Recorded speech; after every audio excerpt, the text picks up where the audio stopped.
The morning sun cast long shadows across the military training camp as Sergeant Lisa Chen adjusted her uniform and prepared for another day of instruction. At 28 years old, she had earned her stripes through dedication and skill, but her petite frame and quiet demeanor often led new recruits to underestimate her authority. Standing barely 5 feet 4 inches tall, with her dark hair pulled back in regulation style, she appeared more like a college student than a seasoned military instructor. The latest batch of recruits had arrived 3 weeks ago, and Lisa had noticed troubling signs among a particular group of 5 young men. Private Johnson, a tall blonde from Texas, seemed to be their unofficial leader. His cocky attitude and dismissive glances whenever she gave instructions hadn't gone unnoticed. Private Martinez, built like a linebacker, would smirk and whisper to his buddies during her demonstrations. The others, Williams, Thompson, and Davis, followed their lead like eager puppies seeking approval. What these recruits didn't know was that Lisa Chen had been practicing martial arts since she was 7 years old. Her father, a first-generation immigrant from Taiwan, had insisted she learn to defend herself. By age 16, she had earned her black belt in Taekwondo. During her college years, she expanded her training to include Brazilian Jiu-Jitsu and Krav Maga. Her military service had only sharpened these skills further, though she rarely spoke about her martial arts background with anyone at the base. The trouble began during a routine equipment maintenance session. Lisa was demonstrating proper rifle cleaning techniques when she overheard Johnson making crude comments about her appearance to his group. The remarks were vulgar and completely inappropriate, but she maintained her professional composure and continued with the lesson. However, as the days passed, the comments became bolder and more frequent. One afternoon, while conducting physical training exercises, Private Martinez deliberately bumped into her during formation. When she turned to address him, he shrugged and claimed it was an accident, though his smirking face suggested otherwise. His friends chuckled quietly, thinking they were getting away with their disrespectful behavior. Lisa made a mental note of the incident but decided to give them one more chance to correct their attitude. The situation escalated during a field navigation exercise. The recruits were supposed to work in teams to complete a course using compass and map reading skills. Lisa was moving between groups, offering guidance and checking progress, when she noticed Johnson's team had stopped working entirely. Instead, they were huddled together, planning something that clearly had nothing to do with the training exercise. As she approached their position, Private Williams called out loudly, "Hey, Sarge, why don't you come over here and show us how it's done? We could use some personal instruction." The way he emphasized the word personal made his meaning clear. The other 4 burst into laughter, thinking they were being clever. Lisa walked over calmly, her expression neutral but her mind racing. These young men were testing boundaries that should never be tested. They seemed to believe that their size advantage and group mentality would intimidate her into backing down or ignoring their behavior. She had dealt with difficult recruits before, but this group was particularly bold in their disrespect. "Is there a problem with the navigation exercise, privates?" she asked in a steady voice, maintaining professional distance while assessing the situation. The 5 men exchanged glances, and she could see the wheels turning in their heads. They were definitely planning something beyond mere verbal harassment. Private Thompson, the youngest of the group, seemed slightly uncomfortable with whatever they had in mind, but peer pressure kept him silent. Johnson stepped forward, using his 6'2" frame to loom over her in what he probably thought was an intimidating manner. "Well, Sarge," he said with fake concern, "we're having trouble with this exercise. Maybe you could give us some extra attention after the others head back to barracks tonight? We're willing to put in extra time to get it right." His tone was mocking, and the implications were crystal clear. Lisa realized that the situation was moving beyond verbal harassment toward something potentially dangerous. These recruits had apparently convinced themselves that they could corner her and force her into a compromising position. Their arrogance and complete lack of respect for military hierarchy and basic human decency was about to lead them into serious trouble. She looked at each of them carefully, memorizing their confident expressions and cocky postures. In a few hours, when darkness fell and they thought they had her isolated and vulnerable, these young men would discover just how wrong their assumptions about her really were. But for now, she would let them believe they had the upper hand. "I'll consider your request, privates," she replied evenly. Continue with your exercise. We'll discuss additional training later." As she walked away, she could hear their excited whispers behind her. They thought they had successfully intimidated their female instructor into compliance. What they didn't realize was that Sergeant Lisa Chen was already 3 steps ahead of them, and their little plan was about to backfire in ways they couldn't possibly imagine. The rest of the afternoon training session proceeded without incident, but Lisa could feel the tension building among Johnson's group. They kept shooting glances in her direction, and their whispered conversations had an excited, conspiratorial quality that made her stomach tighten with anticipation. She went through the motions of her regular duties, while mentally preparing for what she suspected would come later that evening. After dismissing the recruits for dinner, Lisa returned to her quarters and changed into civilian workout clothes. Dark pants and a fitted t-shirt that would allow for better movement than her military uniform. She pulled her hair back into a tight ponytail and checked her watch. If the recruits followed their usual pattern, they would wait until around 10 o'clock when most personnel had retired for the evening. At 9:30, she made her way to the equipment storage building where the navigation exercise had taken place. The building was isolated from the main barracks, surrounded by trees on 3 sides, making it the perfect location for someone to corner an unsuspecting victim. She unlocked the door and stepped inside, leaving the lights off but keeping the door slightly ajar. Then she positioned herself behind a stack of training equipment where she could observe anyone entering. She didn't have to wait long. At exactly 10:15, she heard footsteps approaching the building. Multiple sets of boots, trying unsuccessfully to move quietly across the gravel path. The door creaked open, and she watched 5 silhouettes slip inside, using their phone flashlights to navigate the darkened space. "Sarge?" Johnson called out in a fake friendly voice. "You in here? We're ready for that extra training you mentioned." The others chuckled at what they clearly considered a clever joke. They moved further into the building, spreading out to search for her.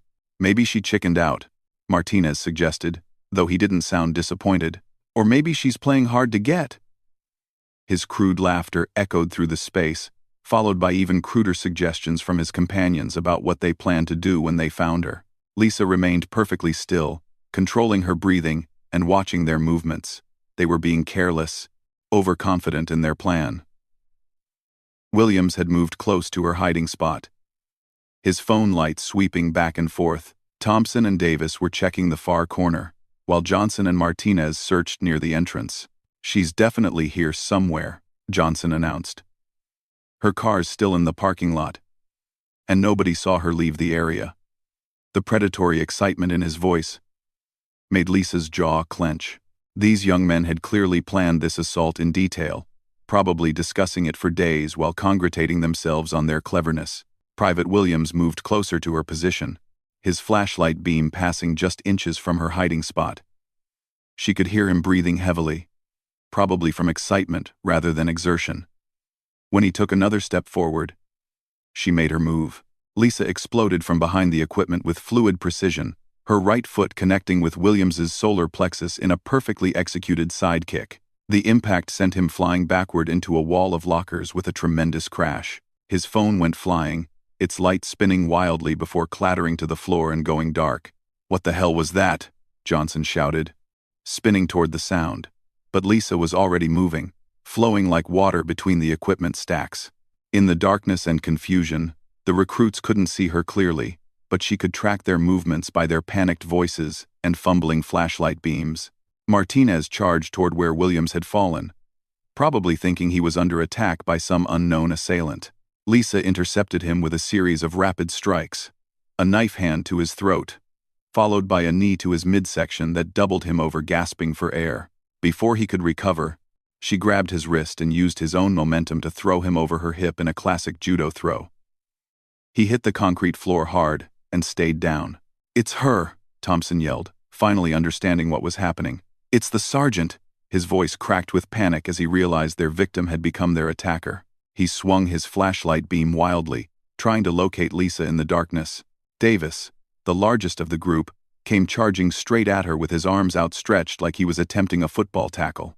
Lisa sidestepped at the last second and used his momentum against him, guiding him face first into a support beam. The impact made a sickening thud, and Davis crumpled to the ground, clutching his nose. Johnson, meanwhile, had grabbed a training baton from one of the equipment racks and was trying to corner her near the back wall. "You think you're pretty smart, don't you?" he snarled, swinging the baton in wide arcs. "Let's see how tough you are now." Lisa smiled grimly in the darkness. The baton actually worked to her advantage because it required Johnson to commit to specific attack patterns. She waited for his next swing, ducked under it, and stepped inside his guard. Her elbow strike to his ribs was followed immediately by an uppercut that snapped his head back. As he staggered, she swept his legs, sending him crashing to the floor where the baton clattered away into the darkness. Thompson, the youngest and apparently the smartest of the group, had backed toward the door and was fumbling for his phone, probably trying to call for help, but Lisa was faster. She moved across the room in 3 quick strides and caught his wrist just as he was dialing. A simple pressure point technique made his hand go numb, and the phone dropped to the floor. "Please," he whispered, finally understanding the full extent of their miscalculation. "I didn't want to do this. They made me come along." Tears were streaming down his face as he realized how completely their plan had fallen apart. Lisa stepped back and reached for the light switch, flooding the building with harsh fluorescent light. The scene that greeted her was exactly what she had expected. 5 wannabe predators reduced to whimpering, injured young men who were finally beginning to understand the consequences of their actions. Williams was still slumped against the lockers, clutching his ribs and struggling to breathe normally. Martinez was on his hands and knees, coughing and trying to regain his composure. Davis sat against the support beam with blood streaming from his nose. Johnson lay flat on his back, staring at the ceiling with a dazed expression. Only Thompson remained standing, backed against the wall with his hands raised in surrender. "Gentlemen," Lisa said calmly, not even breathing hard despite the brief but intense confrontation, "I believe you wanted some extra training. Class is now in session." The 5 recruits slowly picked themselves up from the floor, their earlier bravado completely evaporated. Lisa stood in the center of the room, perfectly composed while they nursed their various injuries and tried to process what had just happened to them. The transformation from confident predators to defeated and ashamed young men was complete and startling. "Let me explain something to you," Lisa began, her voice calm but carrying an unmistakable authority that none of them had heard before. "You came here tonight planning to assault your commanding officer. You thought my size and gender made me an easy target. You were wrong on every count." Johnson struggled to sit up, wincing as he discovered several new sources of pain throughout his body. "Sergeant, we weren't going to hurt you. We just wanted to have some fun." "Stop talking," Lisa interrupted, her tone sharp enough to cut glass. "You lost the right to explain yourselves the moment you decided to corner me in an isolated building at night. What you planned wasn't fun. It was assault, and it would have ruined your lives along with mine." She began pacing slowly around the room, making eye contact with each of them as she spoke.